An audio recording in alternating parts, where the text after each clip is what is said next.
Board है उसमें कुल 45 पार्षद है, 45 सदस्य है और उसमें से 37 सदस्य मीटिंग में उपस्थित थे।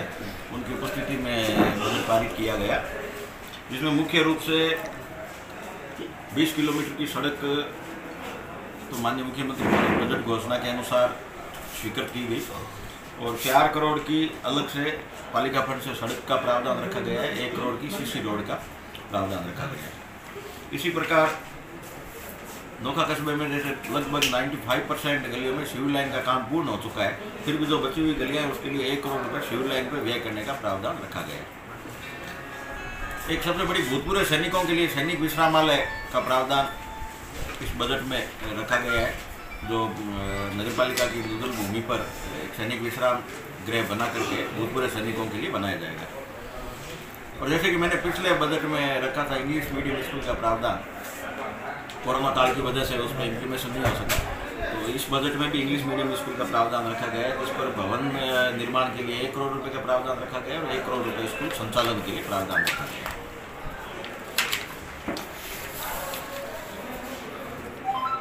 नोखा नगर को बसाने के लिए महाराजा गंगा सिंह जी और नगर संस्थापक चौधरी सुगंधन जी पारक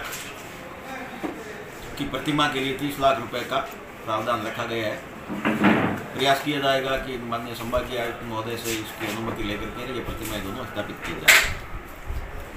इसी प्रकार नोखा के अलग अलग प्रमुख स्थलों पर 60 CCTV कैमरे लगाए हुए हैं, 50 और लगाने का प्रावधान रखा गया है। सर्किलों के सौंदर्यीकरण के लिए 50 लाख रुपए का प्रावधान रखा गया है। जैसा कि नोखा नगरपालिका के अंदर में जल व्यवस्था भी PHE भी नगरपालिका के अधीन है,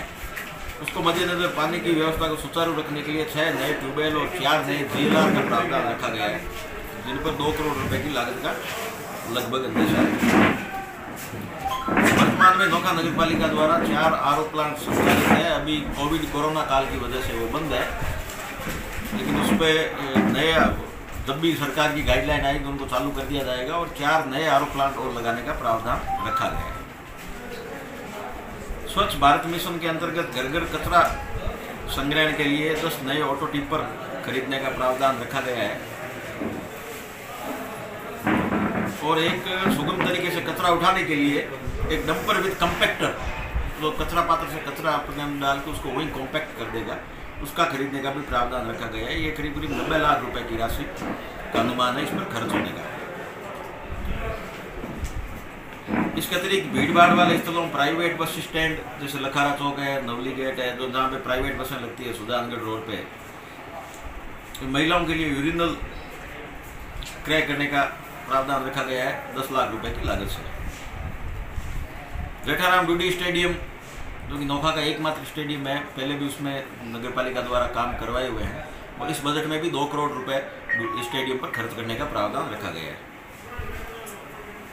नंदीशाला वैसे तो निराश्रित गौ सेवा समिति संचालित कर रही है, नगरपालिका द्वारा बनाई हुई, लेकिन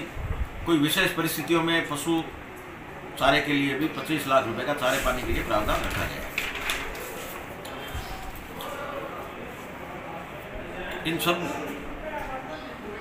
जो खर्च होने हैं उसमें आय के लिए चुंगी पुनर्भरण में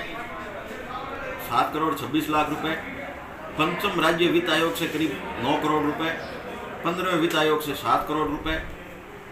स्टेडियम के लिए खेल मंत्रालय से 2 करोड़ का अनुदान, नगरीय विकास कर आवासीय और वाणिज्यिक दोनों 1 करोड़ 41 लाख रुपए, भूमि विक्रय नगरपालिका की जो जमीन है उसको विक्रय करीब 3.5 करोड़ रुपए की अनुमानित आय का प्रावधान रखा गया है। कृषि भूमि नियमन का 1.5 करोड़ रुपए का प्रावधान रखा गया है। कब्जा नियमन, जैसे माननीय मुख्यमंत्री महोदय ने घोषणा की थी कि 2 अक्टूबर से प्रशासन शहरोकेशन अभियान चलेगा, उसको मद्देनजर रखते हुए 1.5 करोड़ रुपए कब्जा भूमि नियमन का प्रावधान रखा गया है। लीज से 1 करोड़ 10 लाख रुपए की आय का प्रावधान, भवन निर्माण स्वीकृति से 70 लाख रुपए, विविध प्रमाण पत्र आवेदन NOC आदि जो भी है उससे करीब 1 करोड़ 35 लाख रुपए की आय, और भूमि परिवर्तन जो है कृषि भूमि से व्यवसायिक या वाणिज्यिक जो परिवर्तन होता है उसमें 1 करोड़ रुपए की सर्व सम्मति से पारित कर दी।